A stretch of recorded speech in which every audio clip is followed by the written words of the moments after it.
Welcome to Real Estate Coaching Radio, starring award-winning real estate coaches and #1 international best-selling authors, Tim and Julie Harris. Real Estate Coaching Radio is the nation's #1 daily radio show for realtors who demand authentic, real-time coaching. Get ready for fluff-free, unfiltered, full-strength honesty about what's truly working to get you into action, helping others, and making money now in today's real estate market.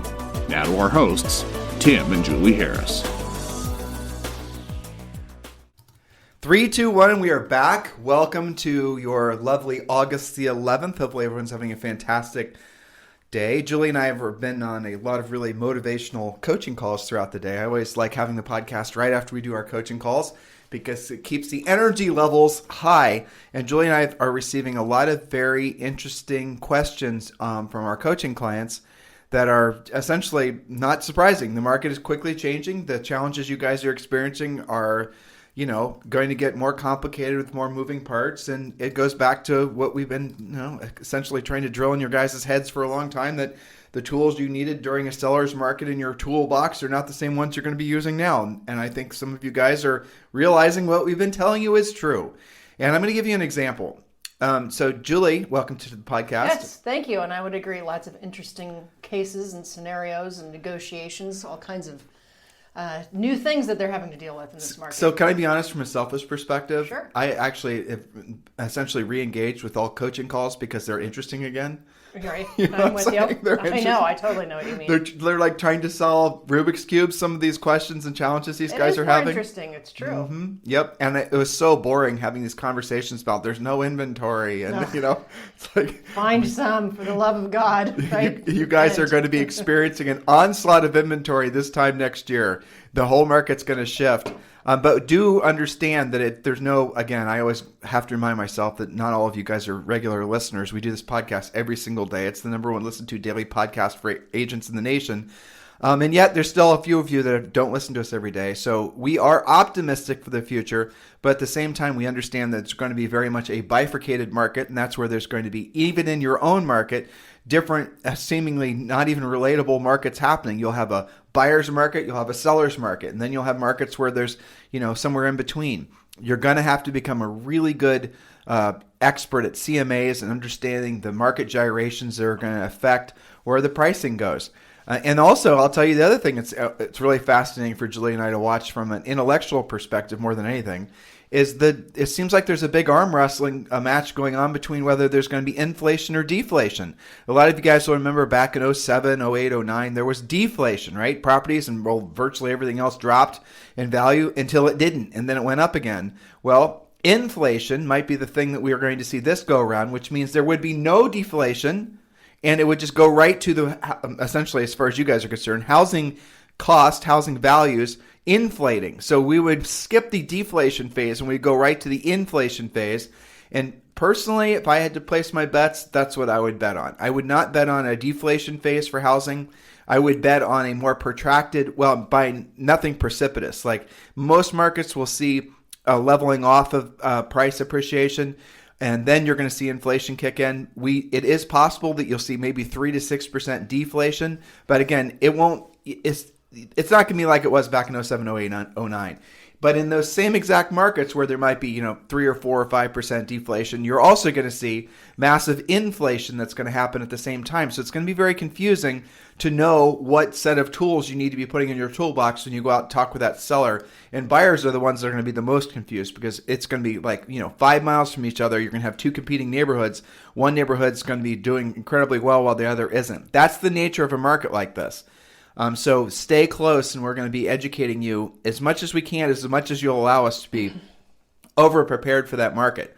So today what we're going to be talking about, and we're going to be drilling down on, is a result of an email that Julie received, and she's going to read or at least summarize the email now. And this is from a Premier Coaching member. That's right. This is, I call her Tracy in Texas because she's a great coaching member. She comes to virtually all of the Premier Coaching calls with really intelligent questions, and she's got some good experience herself. She says, she writes in an email, Julie, here's the scenario. I have a listing referral, came in July from a friend, neighbor, dog trainer, so center of influence type of referral. Here's what I've done so far. Immediately sent an introduction, followed up with why choose me as your realtor. Prospect was responsive, shared his projected mid to late August listing date, mentioned wanting to interview several agents. I dropped off the pre-listing package, positive response, described it as, quote, impressive, thanks Tim and Julie. I updated regularly with relative market neighborhood issues. Okay, so keeping in the loop. Last Wednesday, he asked me for a CMA, comparative market analysis. I went beyond and generated a graph that shows showings and price ranges, etc. We did a Zoom call to go over the CMA, doing facts, not just numbers. It all went quite well, I think. He said I impressed him, set the bar high, though, yada, yada, yada. But he still wants to do due diligence and interview 2 other agents since he said he would from the beginning. Okay, so we're going to level off there. Here's what's going on, and Julie's going to read on. Well, and she has her own self-diagnostic. Well, let's listen to her self-diagnostic. Okay? But want me to predict it? Go ahead. Here, number 1, she did not know a thorough understanding of, A, what the seller's motivation was. And she may thought if she did, because she just maybe asked the question, but she didn't drill down and find out if there's any cursory motivations. Mm-hmm. She probably didn't know what the seller's house was worth. What he owed. And she didn't ask if maybe he had secondary mortgages or other liens on the property. Mm-hmm. But the motivation thing really is the ultimate trump card in deciphering or decoding this Rubik's Cube, right? I would agree that probably the step that was skipped, when we're going to talk about the 7-step listing process, was the drill down pre-qualification, which would have helped. But here's what her self-diagnostic. Here's the problem. I did not, in my opinion, close. I missed the opportunity to hone in on why 2 more weeks before the listing. Okay, so again, why 2 more weeks before listing? That's motivation, and what he's looking for in an agent, that's part of our presentation, to check off his list and show him I'm the one. I asked him if he had any questions, concerned, and anything I can answer. Again, he remarked on my thoroughness, etc.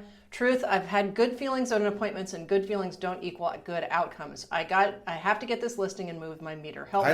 I like Tracy. I know she's great. She is great. You see what she did there in that she's statement? Being very honest. She's removing emotions from facts. She's not just right. basing it on what she feels like. She's basing it on actual drilled down business stuff. That's it. This lady is going to go far in her career, no doubt. Absolutely. And she goes on to say, I don't want to appear too, and I hear this all the time from agents, I don't want to appear too desperate or pushy.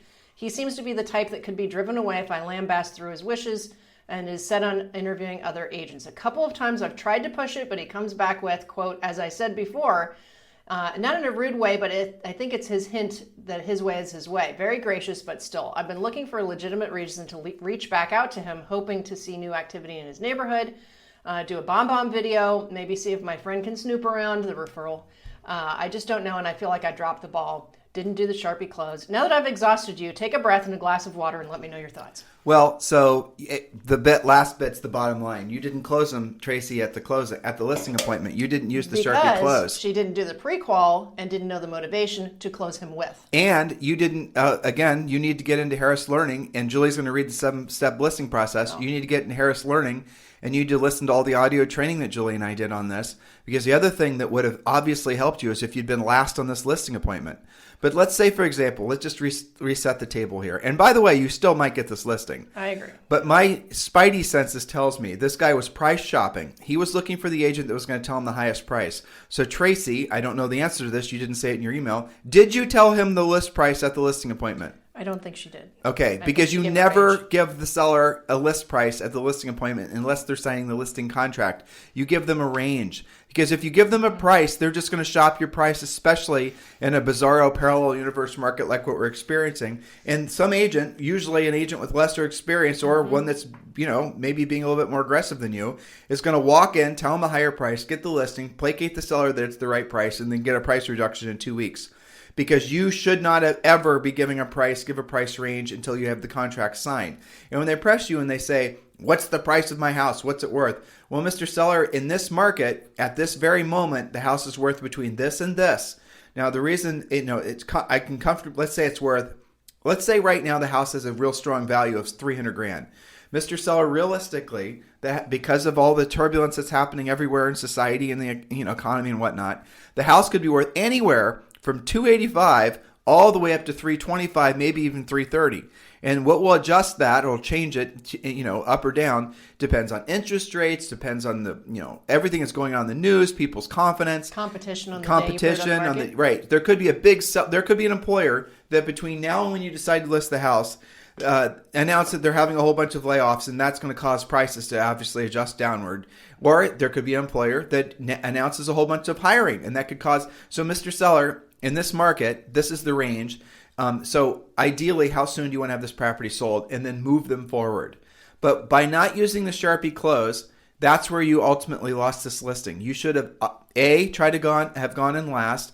B, done a more thorough pre-qualification on this seller, finding out their time frame, their motivation. Like you didn't say in your email, was this just a downsizer?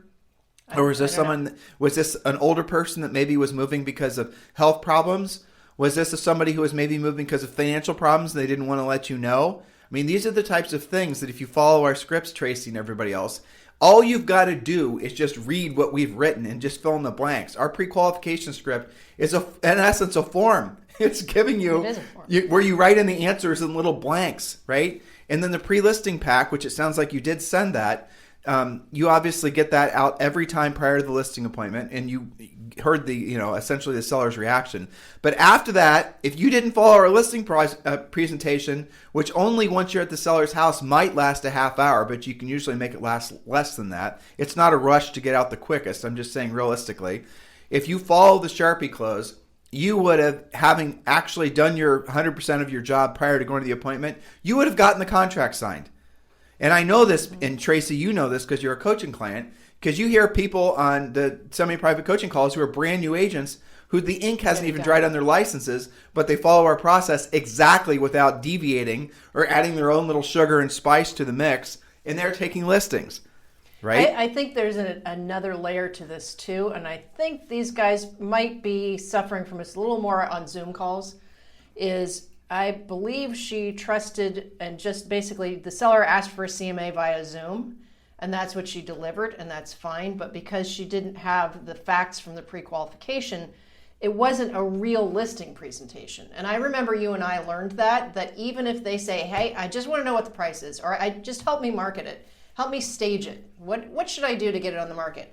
Okay, that's all fine and you can help them with that, but you have to do the full, you have to cover your bases with asking motivation and time frame and when would you like it first showing, all of those things, and not only answering the one thing they asked you about. You have to be more thorough to cover your bases. That way they're easier to close, remembering that the definition of close is the logical ending to a great presentation, not just a piece of a presentation. Right. So 7-step listing process, yes. Mrs. Harris. Yes, and I'm not going to go through all of this because it's pretty long, but here's the mindset.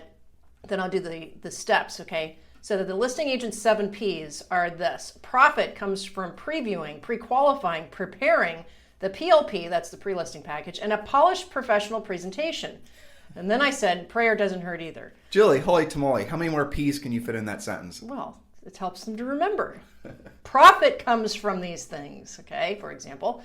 Okay, step number 1, generate the lead. For some of our listeners, the rest of it doesn't apply to them yet because they don't know how to generate listing leads. Okay, so step 1 is generate the lead. Step 2 is follow up with urgency. Follow our 18 relentless lead follow-up rules. Furiously fast lead follow-up.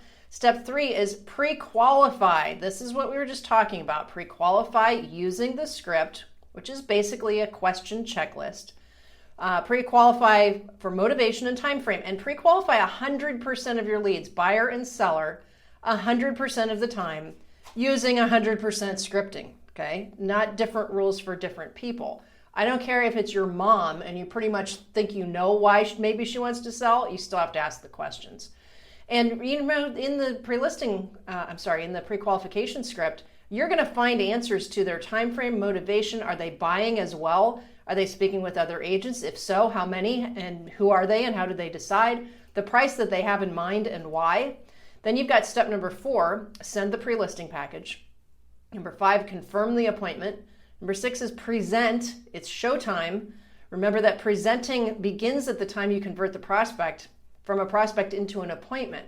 That's why you're calling to confirm the appointment. You're, showing up ahead of time, etc. And then step number 7, I have a lot of discussion about this in the Premier Coaching calls, Tim, is close. Some of them get really good at the first steps and then they forget to close. Closing is, guys, there is no stress when you follow our listing presentation when it comes. So much easier.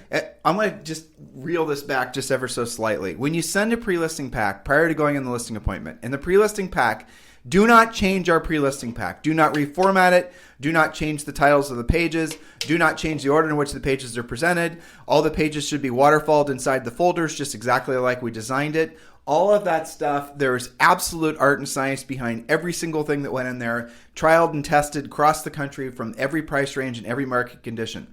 The reason that, for example, I'll drill down on this one specific thing I just said, and then we're going to go back to the importance of making sure you don't skip any of these steps.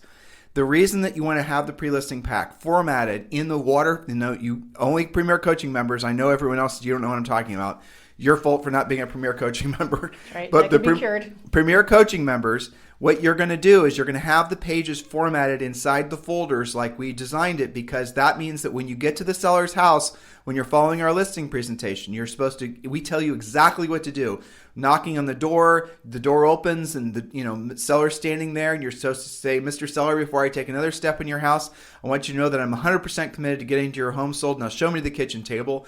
You're supposed to, in some cases, take your shoes off, depending on the situation. That's always usually a good idea. If they're not wearing shoes in their house, you have to take your shoes off as well. Otherwise, you're going to just feel like some sort of intruder in their house as you're clumping around your heels. Again, I'm not going to drill down on all this. There's a lot of little micro steps I'm skipping. You go to the kitchen table, you put your stuff down, then you ask to go on a tour. Tracy, did you do any of this? You then you grab your digital recorder. Tracy, did you grab a digital recorder with a red diode, a red light, so they could see your recording? You ask permission to record while you're walking around the house, asking them questions that would be relevant to the prospective buyers that you're going to be bringing through the house. You see how I'm starting to do nice little subtle closes? Then when you're walking around the seller's house with this diode, shining red, bright-eyed, right? And you're asking the sellers these questions, you're going to ask them types of questions that are going to be relevant to, like I said, prospective buyers, but also for, as you're going to explain to them, when you're making the brochures and the marketing for the property. And you say that. So, Mr. Seller, when I'm working on the marketing and I'm telling other people about the property, these are the types of questions they're going to be answering or asking me. So please answer these questions thoroughly as we're walking around. And they'll agree. They'll say, that's great. You guys listening? And you'll be the only one who bothered to ask and bothered to care and showed interest in their home. Remember how many times the sellers that chose us would say, you were the only ones who seemed to be enthusiastic about the house or enthusiastic about our situation. You seemed to, really care about what was going on. And I thought, God, how can you show up to a listing appointment and not have enthusiasm? But they're nervous and ill-prepared and don't know what the hell they're doing. That's why. Well, we were too, but at least we were happy about it. Right. Oh, Julie's actually shining light on something really critical. If you are completely talentless and skillless, if you have energy and enthusiasm, you'll probably still win. That's true, even if it's a result of nerves. Well, it certainly did for us. That's, we sold over 100 houses our first year in real estate when we were basically in our early 20s. And I assure you, it wasn't from, overpowering intellect or, some sort of social connections or power closing. It was mostly because of energy and enthusiasm. They liked us, and all the agents we were competing against were essentially like watching paint dry. A little assumptive too, I think. Yeah, they took the business for granted. Yeah. Well, so in any event, back to the listing process here. This is all part of the presentation. So when you're walking around the seller's house, you want them to brag about what they're proud about. Because remember, this is something that they love. Emotionally, this is where they raise their families and they have their memories and they have the rest of it. They are still emotionally attached to this house. And so you need to get them to brag on the house and get them to do it with enthusiasm. And then what's going to happen is emotionally, they're going to start attaching you to that emotion of enthusiasm and excitement and all the rest of it. I know this is a little complex for some of you. That's the reason you sign up for coaching. But in the process of walking around, Mr. Seller, how old is the hot water tank? Mr. Seller, I noticed there's new tile in the bathroom. Did you, how old, all that stuff, right? And then you ask soft, closed questions. So between the time you start your little walk around journey and the time you're back at the kitchen table, your goal is to ask at least 5 times. If the house is smaller, maybe 3 times. If the house is big, maybe 7 to 10 times. You're supposed to ask some soft, closed questions. For example, Mr. Seller, how early in the day can I show the house to buyers? Mr. Seller, ideally, how soon do you remind me, Mr. Seller, ideally, how soon you want this property sold? Mr. Seller, what are your feelings about doing open houses? All those types of questions. Mr. Seller, do you have any pictures that I can use that are maybe from different seasons, right? Maybe snow pictures, fall pictures, if you have 4 seasons, those types of things. And then when you get back to the kitchen table, what's then happened? You basically have had a tour of the house. They've liked you. You've liked them. Because here's the magic of this silly recorder, right? And by the way, I stumbled across this idea on accident. That's how I discovered all this. What I'm describing for you, Julie and I created mostly on accident from going on a bazillion listing appointments. Then the recording's over. They've essentially, subconsciously possibly, multiple times have already answered questions that's similar to those that someone who had already listed the property would have been asking. So psychologically, by the time you sit back down at the kitchen table, you're already over the threshold as far as them emotionally seeing you as their listing agent. You see what we did? Jedi mind trick stuff here, but not really. Okay. So when you're sitting back at the kitchen table, then Tracy and everybody else, you get further into the weeds about the actual listing presentation. And we call it the Sharpie close. Because what the Sharpie close was created just from the brute force of having to go sometimes on 2 and 3 listing appointments a day. And frankly, we got sick of doing it. So we wanted to condense it and make it so that it wasn't about anything other than what was most important to them. So the Sharpie close is this. And this is all copywritten. So if any of you guys try to swindle our stuff, trust me when I tell you we won't let it go. I'm giving you the evil eye right now about that. Well, me? Giving away the... No, it's fine. It's so okay. so what happens is... I do have to go talk to them. Right. So the Sharpie close, we got a little bit of time, right? So the Sharpie close essentially works, and it's all part of the Premier Listing Coaching. This is all part of the listing process. You're going to ask them, you're going to sit back down, you're going to pull out a yellow tablet of paper and a red Sharpie pen, thus the name, and you're going to say, Mr. Seller, you've known at this point that by the way, I'm skipping a whole bunch of little micro steps that all matter. Like you're going to ask for the pre-listing pack that you dropped off. You're going to open it. You're going to see what pages they pulled out of the pre-listing pack, because that already tells you what's most important to them.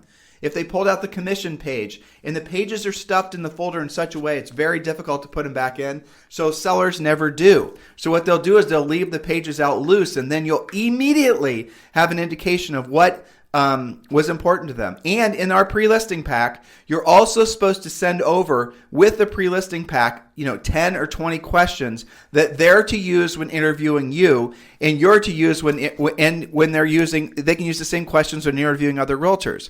Now, let me tell you, I hope you understood what I just said. We are giving you a list of the worst questions you would ever want to have asked of you, and we're giving you the answers because we want the seller to use those questions when interviewing your prospective competitors, because the prospective competitors will not know how to answer the questions, and the sellers will see that the prospective competitor for you was trying to wing it and fake. Well, that's massively an unfair advantage. Exactly. To our trained agents, And the questions are already answered for you. So you're going to, it's already written. I do have to run. Okay. So Julie's going to Premier Coaching, right? That's so kick-ass. It's not even funny. I know. What happens is Don't you want to go on a listing appointment right now? I know. You're making me motivated. What happens is our trained agents are used to going in, knowing all these things, and it's a very predictable outcome because you've done the 7-step process, right? Okay, so your competition comes in the door, and instead the tables are turned on them, and the seller says to them, I've got 19 questions for you written down. Let's get started. Okay, true story. And Julie, you can go to Premier Coaching. Yeah. So true story. Here's what you'll discover. And we hear that from this, all of our seasoned grizzled veteran agents that have been with us for ages, is you're going to walk into a listing appointment. And you're going to, I'm laughing because I keep on telling myself I'm going to lubricate the door as Julie leaves the studio so it won't make that squeaking noise, but I never do. That'll just become a characteristic of the daily podcast, the squeaking door when Julie walks to her office to do Premier Coaching. But here's the thing with these, the questionnaire, for example.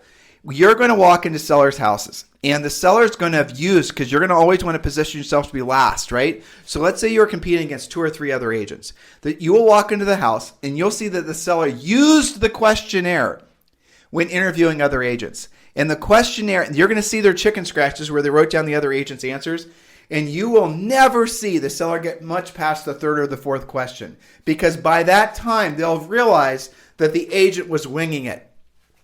For example, your list to sell price ratio. That's the first question. This is again the seller interviewing agents. Mr. Agent, what is your list to sell price ratio? Now, underneath the question that only the seller can see, right? Because this is a forum. It says, Tim and Julie's list to sell price ratio. I think ours was 99.4%. In other words, if we listed a house for $100,000, it would sell for $99,400. You can find out what yours is from the MLS. If you don't have a list to sell price ratio, you can use your office's list to sell price ratio. So opposed to saying Tim and Julie's list to sell price ratio is, you would say our list to sell price ratio is, right? So you're going to have the answer. Tim and Julie's list to sell price ratio is 99.4%. The average list to sell price ratio in the overall MLS was 97.2%. I even remember that from a million years ago, right? And so what you're doing is you're giving the seller the question, and then you're telling them what your answer is, and you're telling them what the average for the MLS is. So when that agent is asked that question, they might completely, totally fumble on the question. They won't know the answer to the question because they don't think like that, because they're not professional drilled down. They're not being coached like you guys are to win, right? You following me here? Or they're going to say a number that they think sounds good, but the seller's going to sniff out that they're faking. They're making it up. And then you're going to see the next question, and the next question, and the next question. And there, you can use all of our questions. There's 20 of them, or you can scale it back. But don't just use the easy questions. Use the ones that are designed to basically be the knockout punches, okay? And when you use those questions in the order in which we've asked them, and you're at the seller's house, Tracy and everyone else, and you're looking at the form that the seller has used to interview other agents, like I said, you will see consistently they don't get much past the third or the fourth question, because at that point, the seller has already decided they're not going to list with the agent based on the hack job they're doing answering the questions. That's it. That's called an unfair advantage, and that's what you want in the marketplace. Why not? That's part of our pre-listing pack. That's part of the listing process. That's part of what we teach you guys to do in our Premier Coaching Program. Notice we're not talking about TikTok videos. We're not talking about Instagram. We're not talking about Facebook posts. We're not talking about branding. We're not talking about team building. We're talking about skills, and we're talking about winning. That's ultimately what the job is. And guys, don't be fooled into thinking there is no such thing as competition. That's one of those touchy-feely thoughts that is not based in reality. Everything is competitive. Every single thing, everybody around you, every animal, everything is in constant state of competition. That's the way this planet and our current state of reality is designed. It's not a social, thing. It's just a reality. We're all in competition.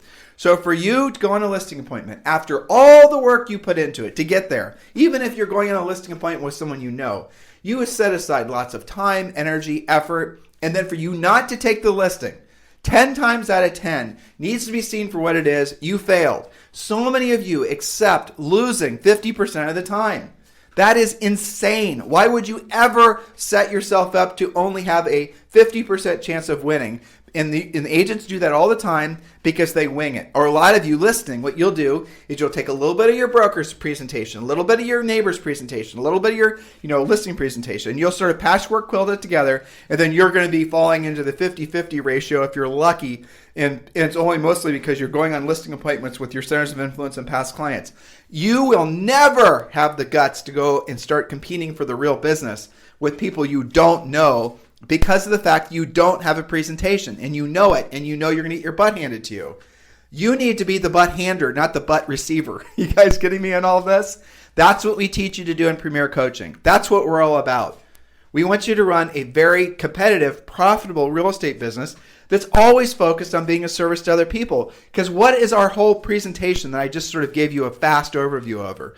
What is it doing? It is helping that seller make the decision who they should be listing with based on facts, not based on emotions or not based on social connections, based on actual real numbers. You're not going to make up the numbers on your pre-listing pack or the questionnaire thing. You're going to reuse your real statistics. So you're trying to put that seller in a position to make the most informed decision that'll put them in give them the best possible outcome. That's what professionals do.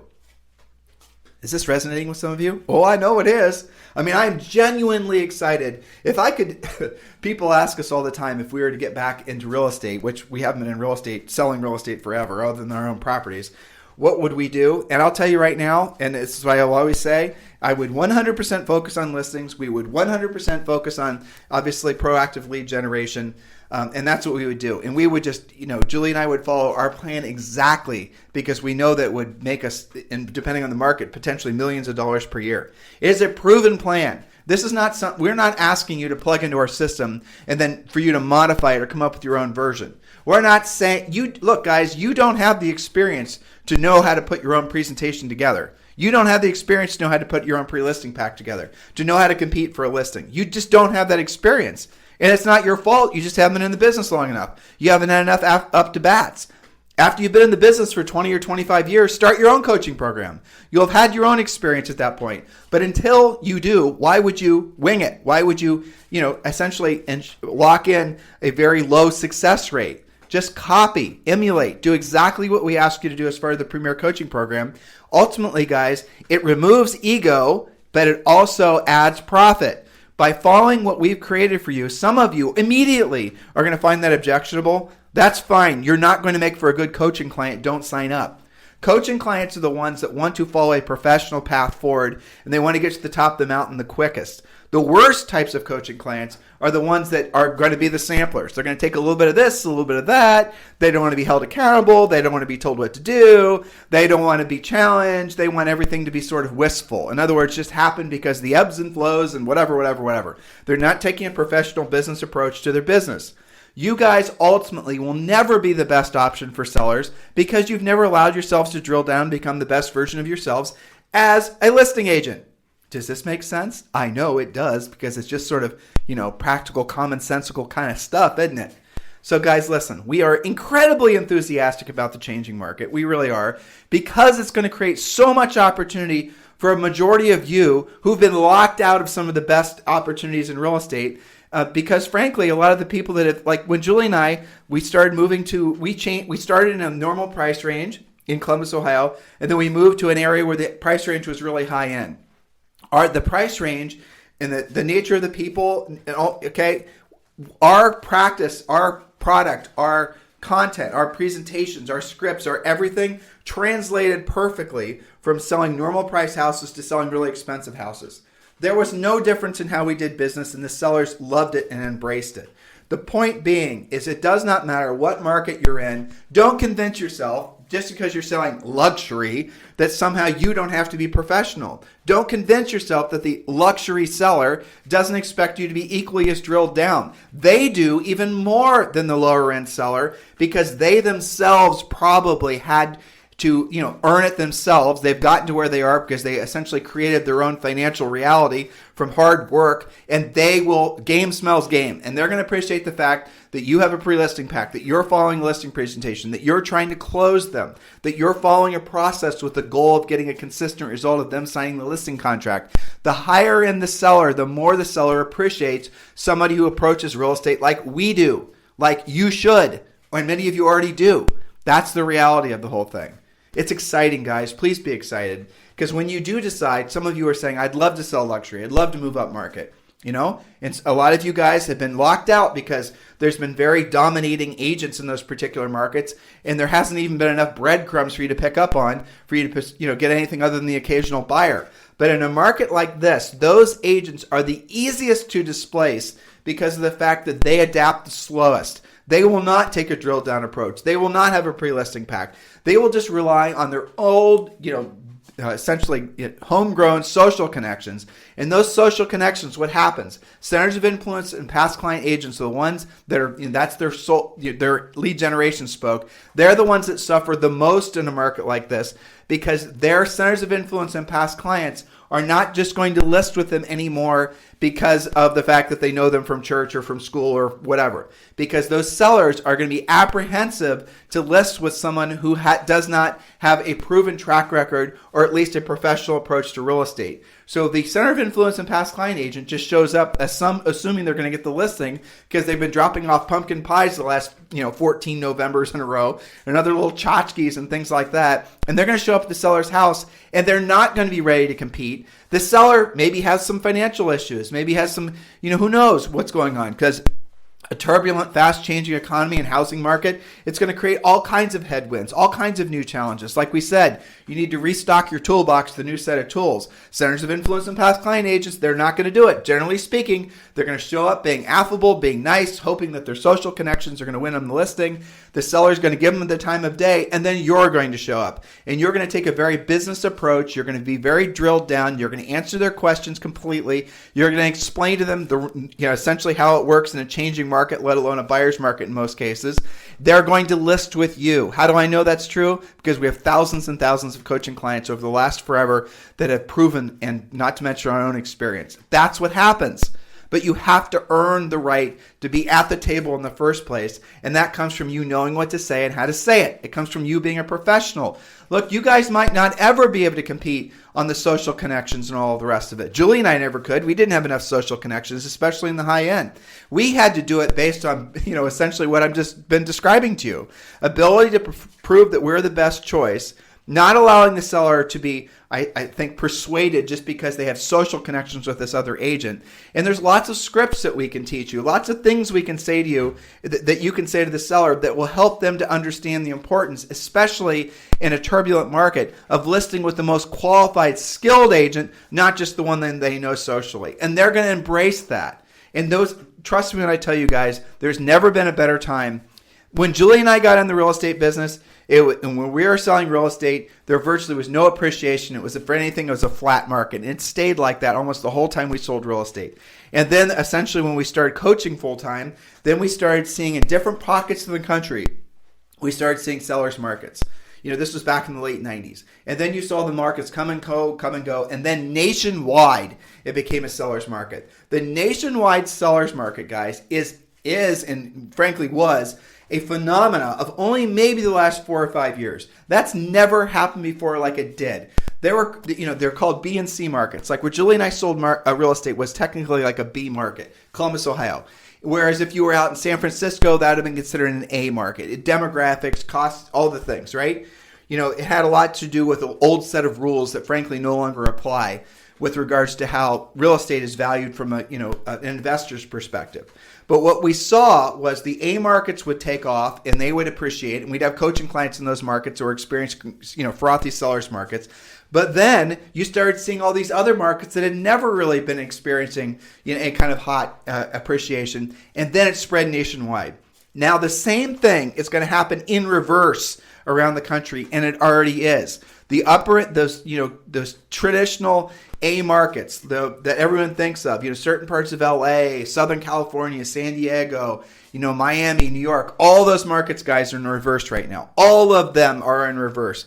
The whole thing now is swinging the other direction, and you're going to see those other markets, the B and the C markets, those prices are going to start falling as well, or they're going to level off and they're not going to appreciate. But yet, in some of those markets, you are going to see these little tiny, I could only call them sprouts of appreciation that might happen because an employer has, decided to hire a bunch of new people, or like I was reading in Texas, Laredo, I think.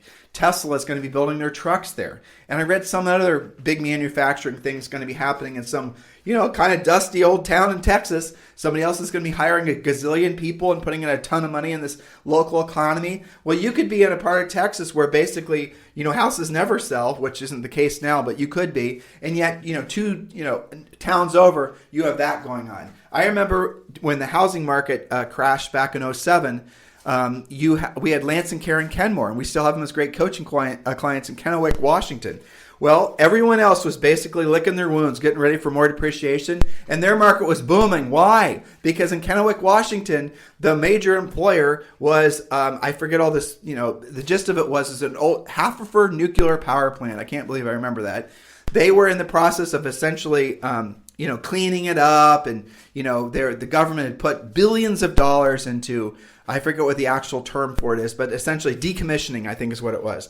And so they were hauling in and hiring and building and all this crazy stuff. So all the while in the world, in the United States, the wheels were coming off the real estate, car, and not in, Lance and Karen's market. And then you saw another boom happen up in South Dakota, of all places. And then you're seeing booms that happen in places like, in Iowa, and just all these different things. And yet you guys are sort of, there is no national market is what I'm trying to tell you. So you're going to have to get really good at knowing what tools to put in your toolbox. And the only way ultimately for you to win in a changing market is to have a professional drilled down approach. As far as I know, in the real estate industry, there's nobody that's teaching what we're teaching, how we're teaching it. Everybody else is focused on primarily what Julie and I would call gimmicks, social networking, all these other types of things. They're focusing on that because, frankly, that stuff is easy and fun to talk about.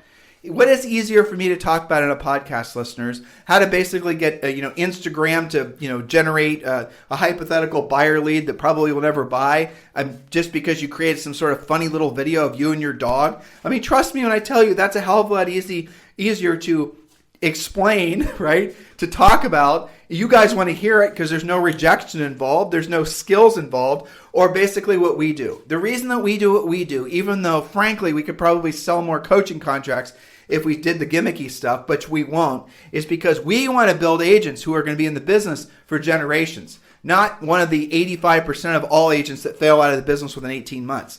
The 18-month failure rate has to be from the inferior education that most agents are receiving. Because if they lock into what we're asking them to do, agents, you guys listening right now, and you do what we ask you to do with very little deviations in what we're asking you to do. In other words, you actually follow through on the system that we've created. I'm not going to tell you have a 100% success rate because that would be impossible, but the probability of you failing is diminished greatly because you're following in the exact footsteps of literally thousands of other agents that have come before you who have become some of the nation's most successful real estate agents. You guys hear it. Inman's doing articles on us. Our book is a bestseller. This podcast is the #1 daily listened to podcast. Why is that? Right? It's because what we're telling you works. It's because you guys are looking for an answer, not another answer. You're looking for the answer. And chances are this is it. So I appreciate the question, Tracy. It was fun. You helped Julie and I think of a topic for the podcast. We always appreciate that. If you guys have any questions, if you guys have any comments, if you want us to help you with anything, please email, or rather not email. Who emails, right? Please text me, 512-758-0206. Just text me, 512-758-0206. And we might use your question on the podcast, or we might just simply answer your question is what we do mostly. Premier Coaching members, make sure you're using all the assets. You guys are going to need to be learning at a quicker pace. We have 24-hour coaching on demand. We have at least a half hour, sometimes an hour worth of daily semi-private coaching.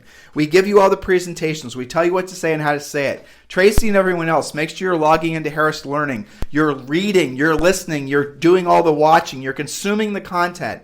Do it like your life depended on it. Do it as if your future financial self depends on it, because it does. Okay, so take full advantage of what we're offering, guys. In the meantime, if you need me for anything, text me at 512-758-0206. You guys have a fantastic day. We'll talk with you on the show tomorrow. This program has been a presentation by Tim and Julie Harris, Real Estate Coaching. For more information on our real estate coaching and training programs, visit our website at timandjulieharris.com. Remember to tune in weekdays at noon for upcoming shows. And until next time, thank you for listening to Real Estate Coaching Radio with Tim and Julie Harris. This podcast is a part of the C-Suite Radio Network. For more top business podcasts, visit c-suiteradio.com.